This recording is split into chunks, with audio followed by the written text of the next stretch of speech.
தூத்துக்குடி மாநகராட்சி அலுவலகத்தை முற்றுகையிட்டு தூய்மை பணியாளர்கள் போராட்டம் நடத்தி வருகிறார்கள். அது பற்றிய அந்த அண்மை செய்தியை பார்க்கிறோம். கூடுதல் விவரங்களோடு இணைகிறார் செய்தியாளர் முத்துராமன். முத்துராமன், வணக்கம். இந்த போராட்டத்திற்கான காரணம் என்ன? முழு விவரம்.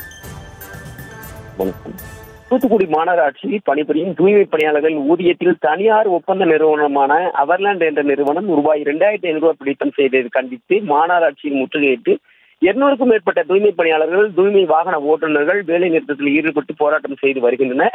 இதனால் தூத்துக்குடி மாநகராட்சி பகுதியில் தூய்மை பணியாளர்களின் பணிகள் மிகவும் பாதிப்படைந்துள்ளது. தூத்துக்குடி மாநகராட்சியில் அவர்லாண்ட் என்ற தனியார் நிறுவனத்தின் கீழ் ஒப்பந்த அடிப்படையில் சுமார் 700க்கும் மேற்பட்ட தூய்மை பணியாளர்கள் மற்றும் தூய்மை வாகன ஓட்டுநர்கள் பணிபுரிந்து வருகின்றனர். இவர்களுக்கு மாவட்ட ஆட்சியர் அறிவித்த தூய்மை பணியாளர்களுக்கு ரூபாய் 526, தூய்மை வாகன ஓட்டுநர்களுக்கு 633 ரூபாய் வழங்க வேண்டும் என்ற ஊதியத்தை இதுவரை முறையாக வழங்காமல் இழுத்தெடுத்து வருகிறது. இதன் காரணமாக அவ்வப்போது ஊதிய உயர்வை கோரிக்கையை வலியுறுத்தி ஒப்பந்த தூய்மை பணியாளர்கள், தூய்மை வாகன ஓட்டுநர்கள் போராட்டத்தில் ஈடுபட்டு வருவது குறிப்பிடத்தக்கது. இந்நிலையில் தூய்மை பணியாளர்கள் தீபாவளி போனஸாக தூய்மை பணியாளர் போராட்டத்துக்கு பின்பு போனஸாக ரூபாய் 3000 மற்றும் 2000 முன்பணம் சேர்த்து மொத்தம் 5000 வழங்கப்பட்டது.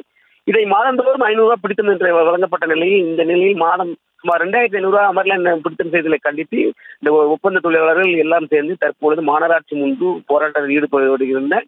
இந்த அவர்லாண்ட் நிறுவனத்தை அவர்களை வெளியேற்றவிட்டு புதியதாக மாநகராட்சி நிர்வாகமே செய்ய வேண்டும் என இந்த கோரிக்கையை வலியுறுத்தி மாநகராட்சி முன்பு தற்பொழுது இந்த போராட்டத்தில் ஈடுபட்டு வருகின்றனர்.